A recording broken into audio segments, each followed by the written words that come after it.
to episode 70 of the Monday Morning Critic. Today we have a really unique guest, a really good guy. His name is Cecil Garner. Cecil, thanks for being on the show today. It's a pleasure joining you. Thank you for the invite. So, Cecil, I don't know if you remember this, but I met you in Georgia this past fall. And I can't remember the name of the bar. It was like a bar/restaurant. You were with the cosplayer who does Negan, the cosplayer who does Daryl. Oh, yes. Yeah, you guys were all in this bar, and I got so many great pictures, and like of all the people I took pictures with, and when I came home, people wanted to see the ones of you guys the most. Oh, that's awesome. Yeah, we were right across from the convention center. That's right. So, for people that don't know, Cecil, we're going to make this really elementary to start, so people kind of can get a drift of like what you do and how kind of amazing and cool it is. Okay, so what is cosplay? Cosplay is abbreviation for costume play. It's where people will dress up like their favorite characters in multiple genres, and the more elaborate, people start building costumes. So if they're a mech warrior or a superhero that needs a uniform, they'll make those by hand. And then from the cosplay, they go to conventions and walk around and show them off to people. And it's become an entity within itself. You can't have a comic convention without a cosplay presence. Yeah, and it's really fun to see people dress up and I'm not being mean when I say this. Not everyone looks as effective and accurate as you and many of your friends do. Some people just kind of they miss the mark a little bit, but you know what? In the spirit of fun, I'm sure they're in the spirit of things. They still have a good time and enjoy themselves.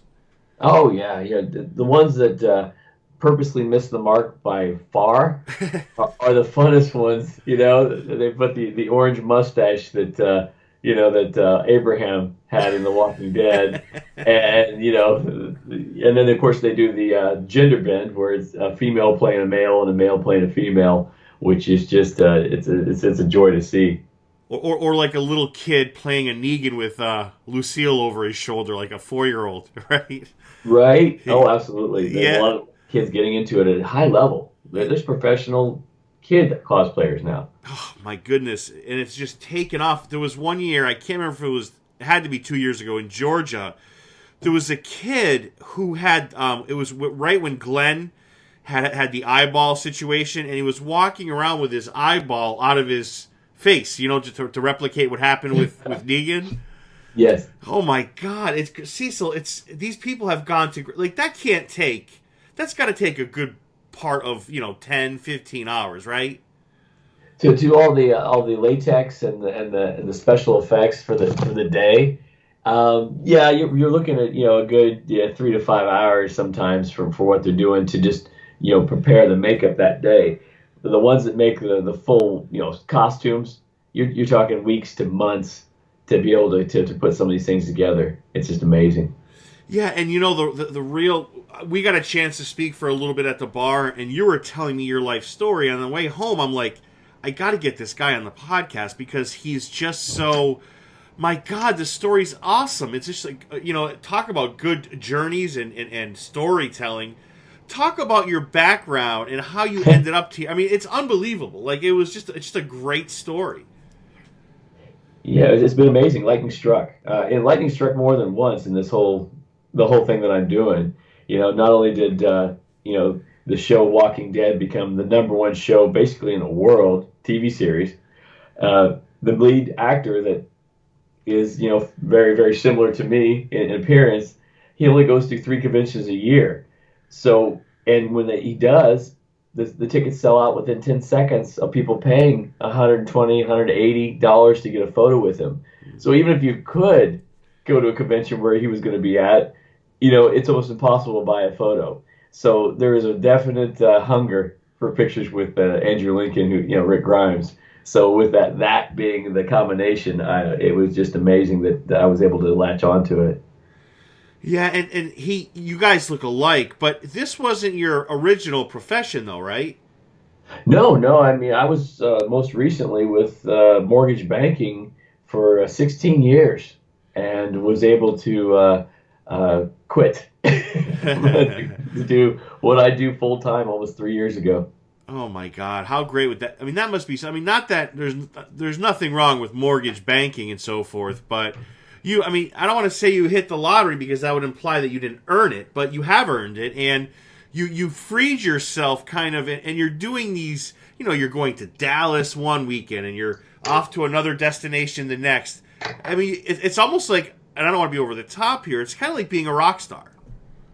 It really, it is, especially the overseas gigs. These overseas adventures that I've been on, they love cosplay and they love the show and they're passionate about it to a level that I feel like, a rock star.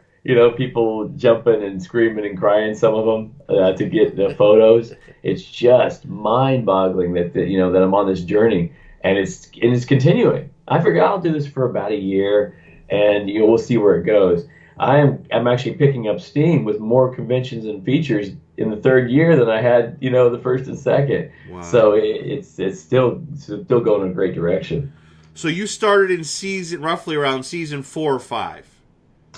It was right at the beginning of season 4. Okay. Is when I started, getting, geared up to do this, and then of course it took on a life of its own, and I ran with it. Yeah, you look just like Andrew Lincoln, and I know you guys have met because there's a bunch of pictures out there. What did he have to say to you, and what did he say about the whole thing? What was his take on you? Well, it was 2 years ago at Walker Stalker Atlanta, the one Walker Stalker that he goes to every year for sure.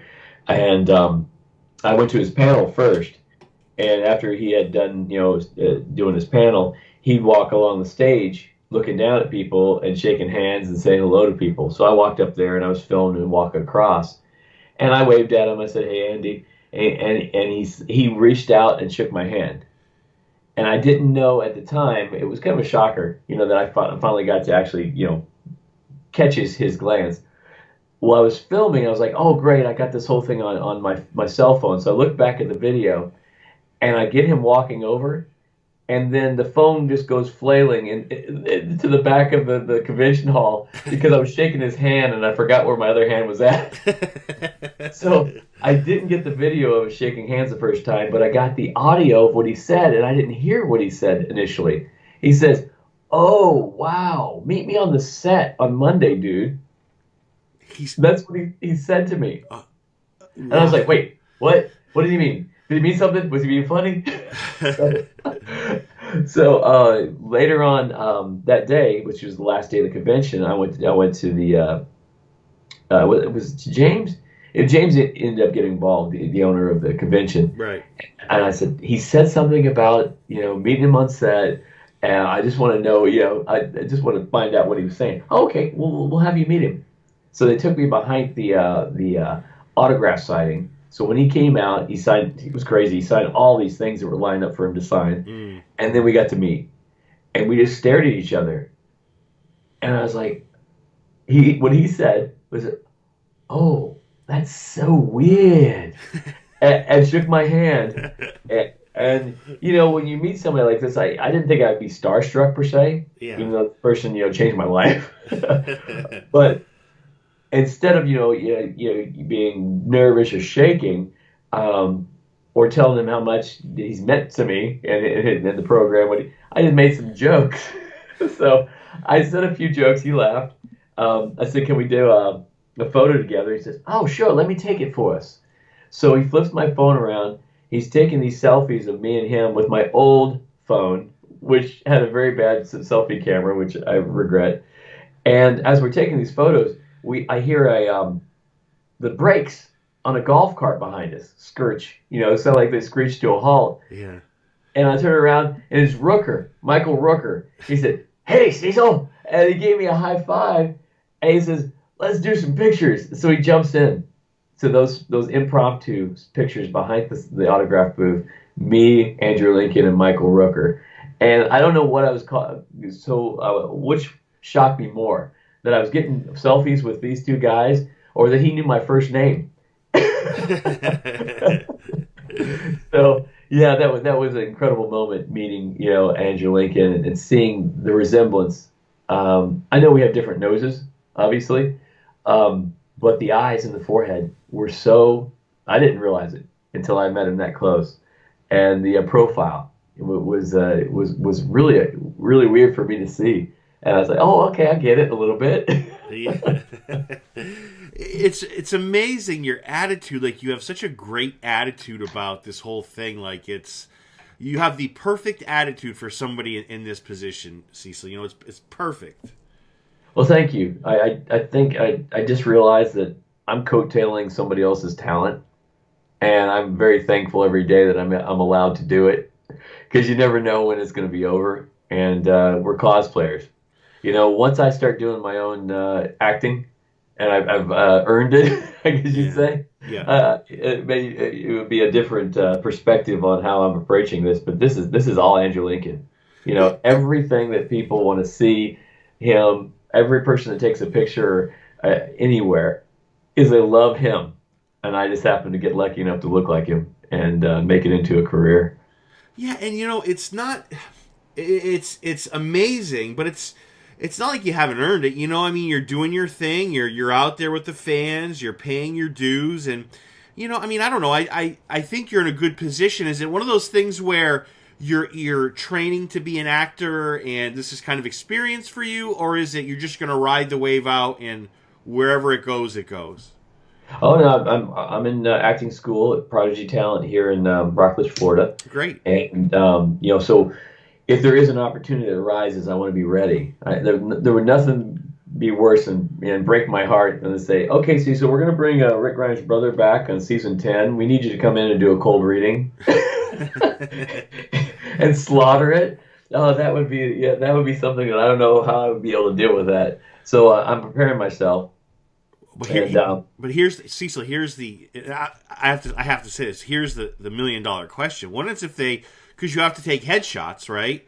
What is if right they say we want one without the beard for a for Walking headshot? Dead, Yeah, for for Walking Dead. no for your acting headshots. You know, because you have to send out. You know, you're in acting school now. You eventually have to take pictures and headshots, right? Is that part of the? Oh Um, yeah, of course. I won't be doing acting until this fizzles out. You okay. know, I've got my mini series that I'm producing, and that's going to be with the beard, and then I've got you know all the conventions I'm going to. So until this starts to taper off, where it doesn't become a feasible avenue for me to pay my bills, that's when I will take the route and shave off the beard. And again, if there's a break in my convention tour, it only takes about 2 maybe 3 months to get this to where it needs to be to come back and be the same person I was before. But again, if I was putting out applications, going out in auditions for shows, it would interfere with all these contracts that I've got for all the conventions. So I won't be taking the acting on until the show tapers off. Oh, I got you. Okay. Now, what about this series? What's that about? The Road to Sanctuary series, I started it when I first started going on tour, March of 2016. It was a creation that I dreamt up, I guess, because Rick does have a brother in the comic book series. Mm-hmm. He's mentioned, I think, in series 60s, in the 60s and the 100s, he's presumed dead, you know, in the comic series. But I thought that would be a great thing to, you know, expand upon that he didn't die. And I started my filming and drove all the way to Arizona, Las Vegas, Nevada, then we went to Arizona, then we went to Austin, and then we shot in Florida. We've got this series I've got is about 10 episodes. Haven't released any of the episodes yet because it seems like you're constantly changing teams that you're working with. But there's some exciting new people that are involved that saw the opportunity, and we'll be producing more episodes on a huge scale. So I'm really excited to see where that's going to go. And that's, of course, that's proof of acting ability because I'm the lead in that sucker, and Mm. I'm producing it and you know, co-directing it. So yeah, that's I've got a website for it, you know, roadtosanctuary.com.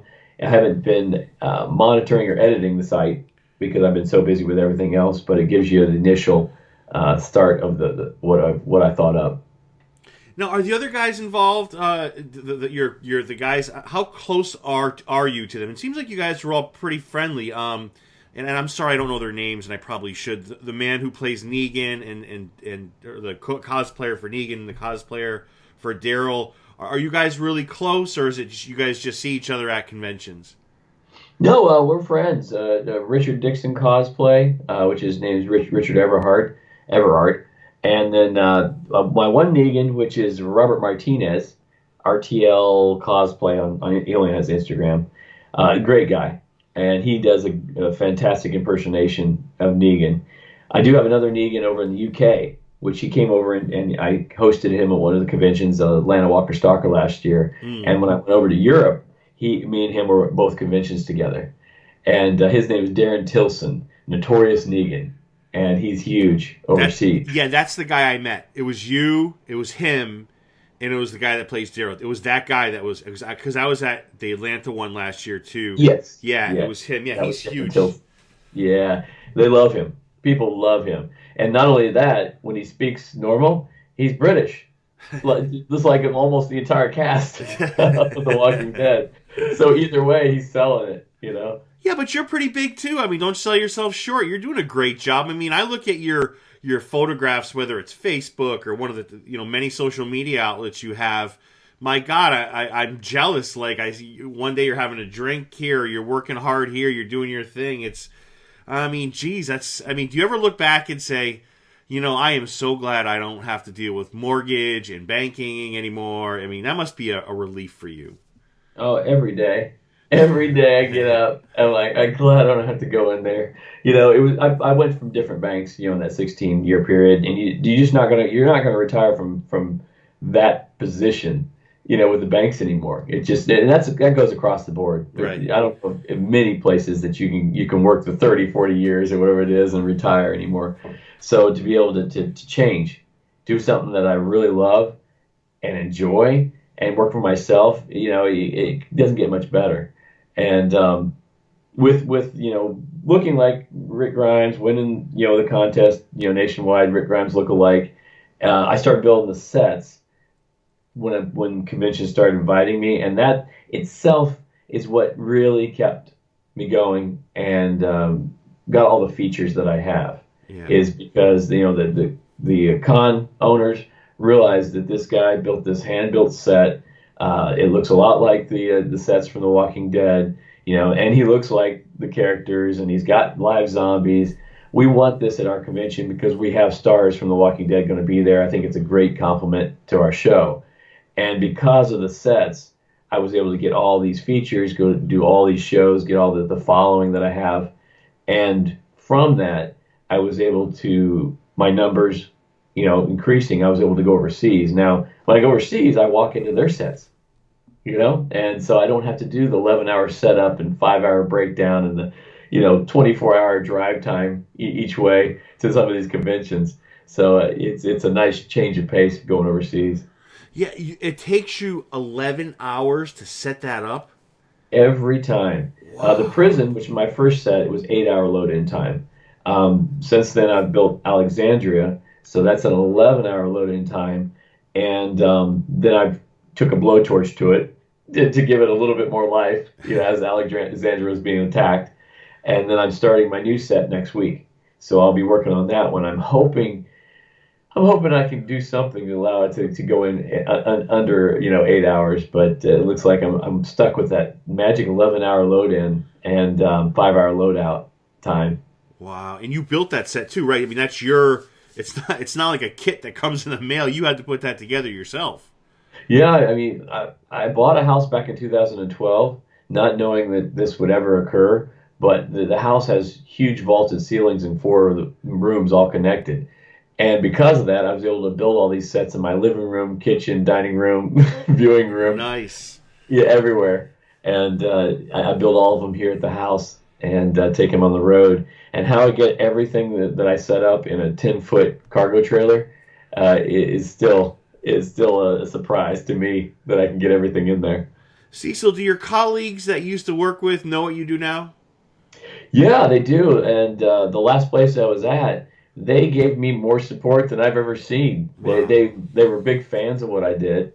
And when I decided to leave to go on tour and do the miniseries and take these features on, They were more than happy. They're like, they were kind of like, you got paroled. They So, wish they could come with me. oh my God, that is so. I mean, to hear them be that supportive, that's got to be pretty special for you as well. It was. It was. You live in the trenches with these people, and they know the pain that you're feeling, and the stress and the pressure, and they wish they could figure out something that they could do that was not as stressful. So that when they see somebody that was kind of ran into what I did, they were so happy for me, and that was pretty awesome. So I have weird questions for you, okay? Because I was thinking about this. Like, do you, because of it's really your right now, it's your profession. It's how you are making a living. Is that a fair assessment? Yes, absolutely. So, like, when you watch the show, I mean, it's pretty clear that you love the show, right? You follow the show, you're into the show, and so forth. But like, so do you watch and analyze Andrew Lincoln? Are you like, oh, I got to drop some pounds? I mean, you're in great shape. But do you ever say to yourself, I got to drop some pounds? Or, oh, he grew his hair a little longer, I better do that. I mean, are you so analytical to the point where you're making changes as you see them on Andrew Lincoln?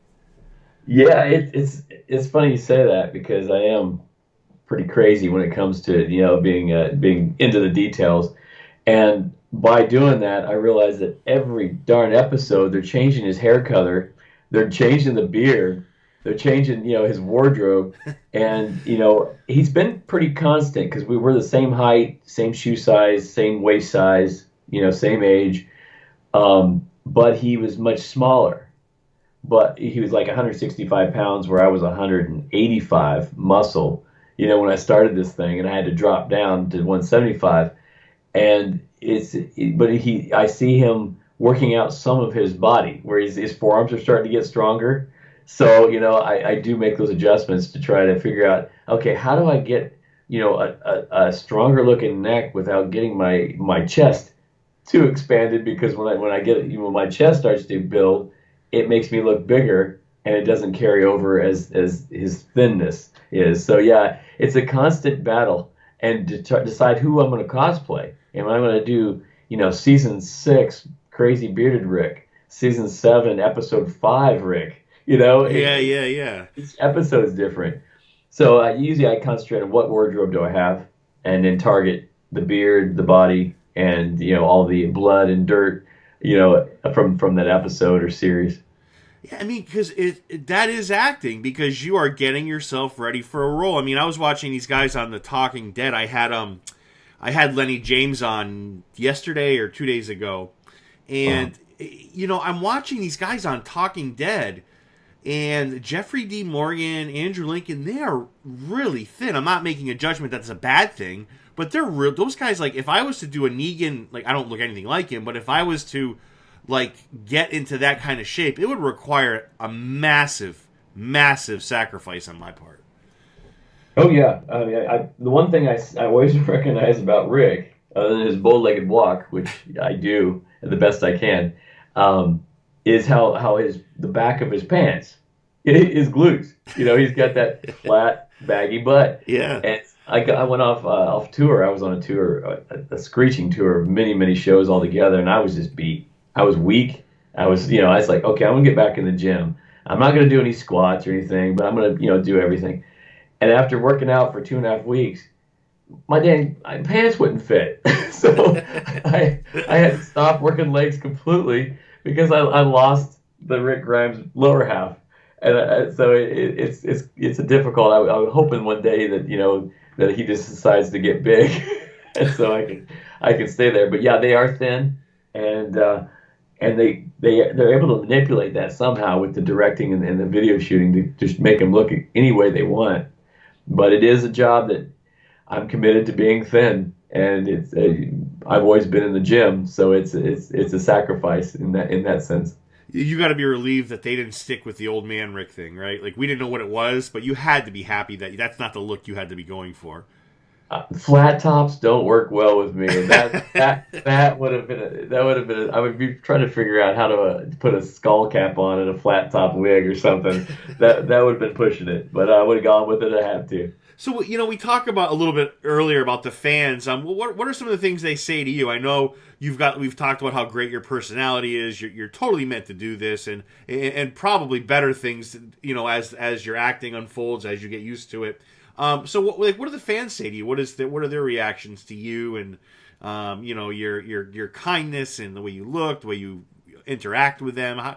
What's their rapport? I know many of them overseas are tend to be, I don't want to say tend to be bigger cosplay fans, but they take it seems like very seriously, because cosplay was a hit overseas before it was here, I think, for a while. But what's, for the most part, the fans' reaction to you on a whole?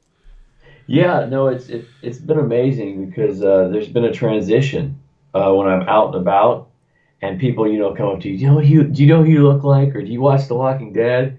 And I hand them a business card and say, yeah, I do, and this is what I do. There are big people stopping me on the streets in random cities saying, "Are you Cecil Grimes?" That is unreal. Yeah. That is it, and it's been happening more and more, which is just amazing. I get people contacting me with stories. I was in a bar in New York City, and these people were talking about a guy that looks just like Rick Grimes right next to me, and I had to tell them that I knew you. That is crazy. But they're saying, I'm getting a lot of people saying you are the inspiration of why I got into cosplay. Oh, that's nice. That's really sweet to hear. That's huge because it's been predominantly a female-dominated thing. Sure. Cosplay girls and guys are actually making a huge impact. But to have people get into it because of what I'm doing is very flattering. It's just like, wow, I've affected people's lives, and I'm just having a good time with what I'm doing and trying to make a go of it. So that's very cool to hear that people are getting into it because of me. But yeah, they accept me worldwide, and some people accept me worldwide because they don't quite understand that I'm saying look-alike. There's a language barrier there, but no, it's I can't wait to break the Asian shell, I guess you'd call it, China and Korea, Japan. Yeah. Those are on the horizon. I'm doing the Philippines this year. I'm doing Lima, Peru. Wow. Yep.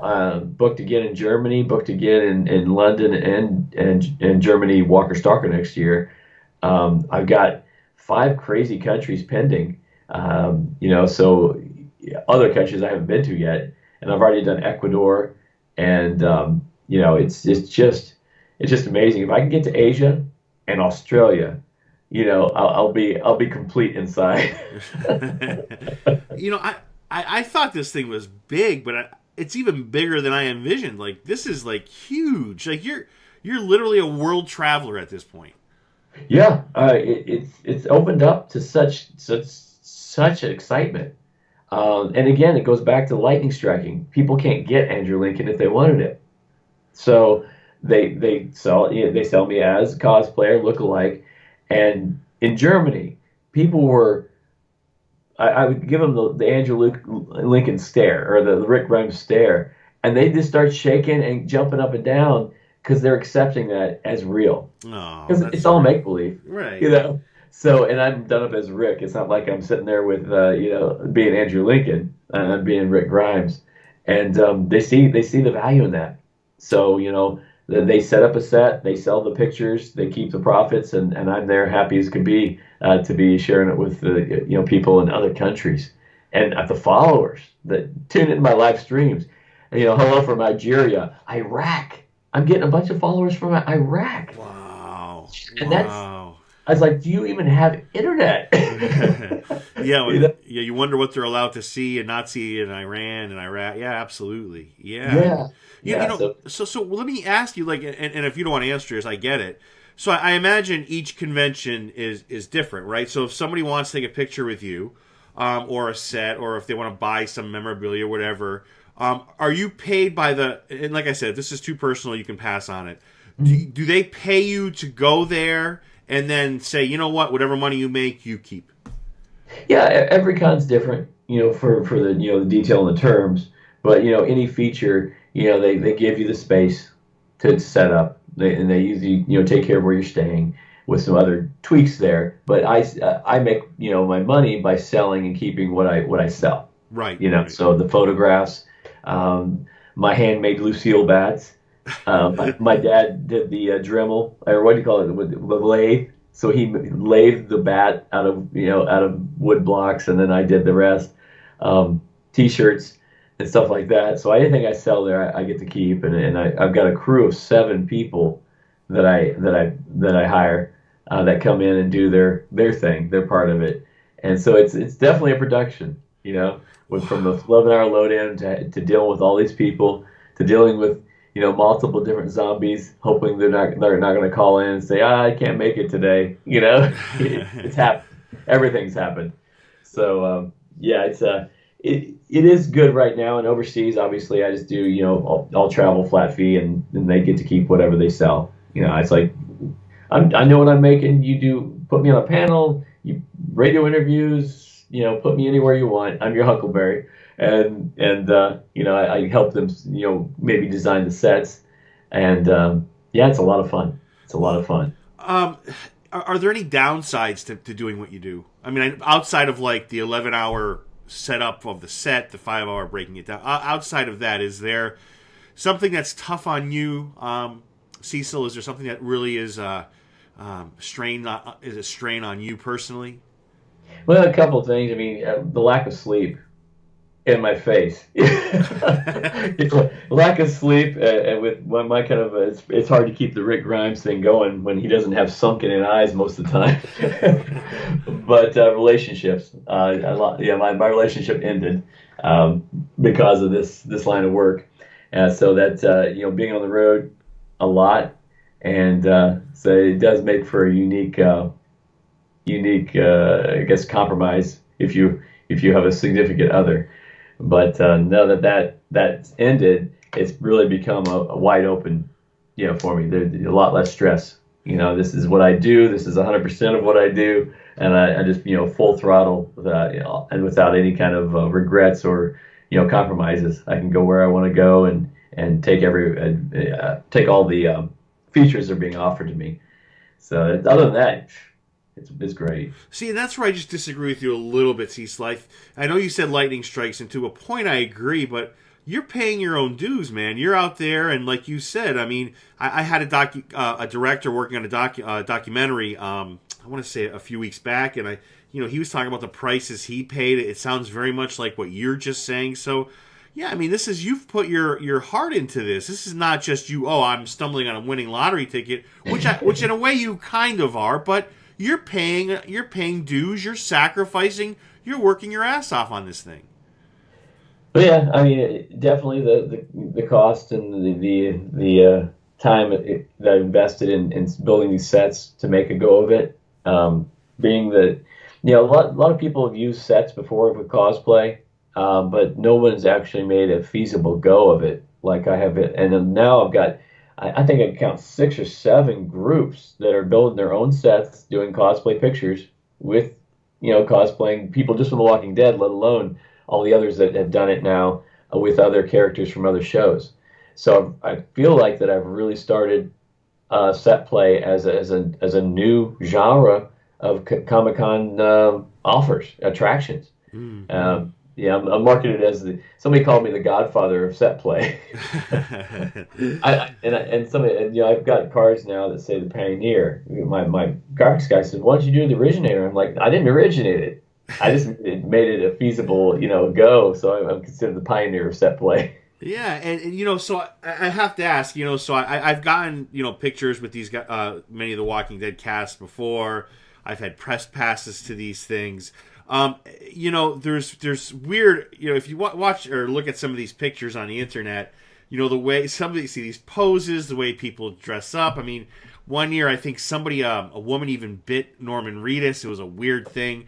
Have you ever had any weird, like any type of weird interactions with fans or awkward things or something you weren't expecting? Oh, yeah. From the thousands of pictures that come through my booth, I had one lady wet herself when my zombie walked around the corner. What? Yeah, like clean up on aisle five.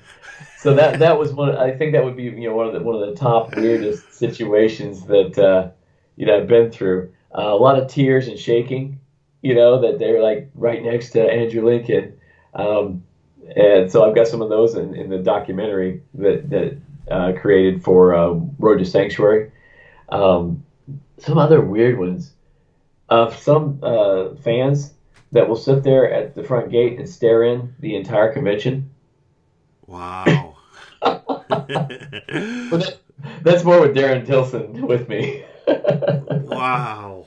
Wow. Yeah, so, but there's nothing been really tragic, I guess you'd say. But it's an interesting experience. Yeah, I mean, once you have somebody, wet themselves on set, I guess that's the point where you realize you're in. You Right. see what I did there? You're in. Get it? Right. Yeah. But so, I've watched you on Facebook. You do the Facebook Live thing, and Oh I'm yeah. not trying to sound repetitive, but you're really good with fans. You're great with interacting. You reply to people. Man, that's the whole battle. If people I love 99% of the Walking Dead fans are awesome people. They're great, and you're so good with how you deal with them. And I think that's a big part of your selling point. Yeah, you do look like Andrew Lincoln. That's big too. But I think it's a combination of how you treat people and the way you look.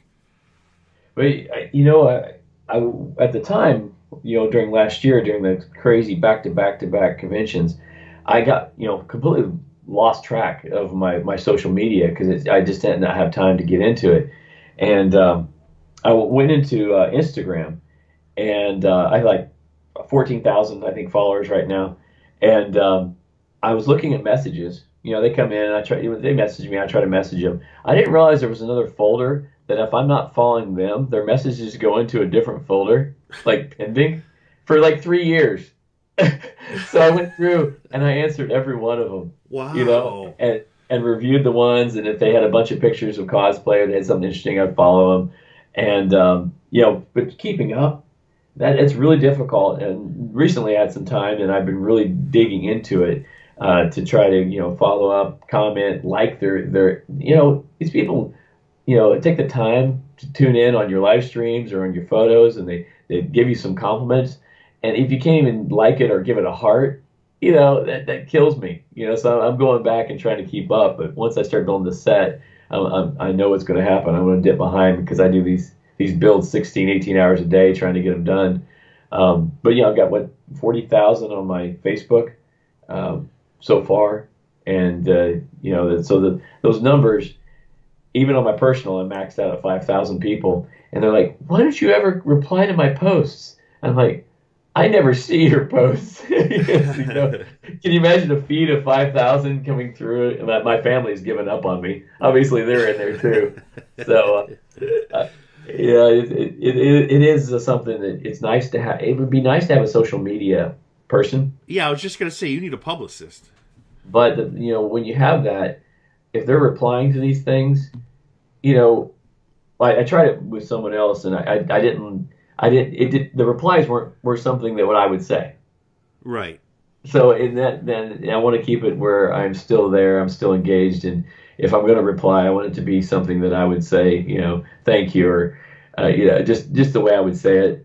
So I'm sure there's going to be a point if I keep on growing that I'm going to have to have somebody step in and say, he can't respond now, but we'll try to get back with you, so I can keep things moving and let people know I still care, that they love what I do. Yeah, and I wanted to ask you, what is the date you have for and if you said this before, I don't remember you saying before, for a expected completion date on your documentary. Well, the documentary, we were trying. It was going to be 6 episodes. Went to 10 because the content we wanted to include, Right. and we tried to finish it that year, and then they had a whole change of teams, so that fell to the wayside. Started writing for the next episodes that next year. Then the convention started just piling up. So now what's changed is I have entities. production houses that want a piece of, they want to be able to produce one of the episodes.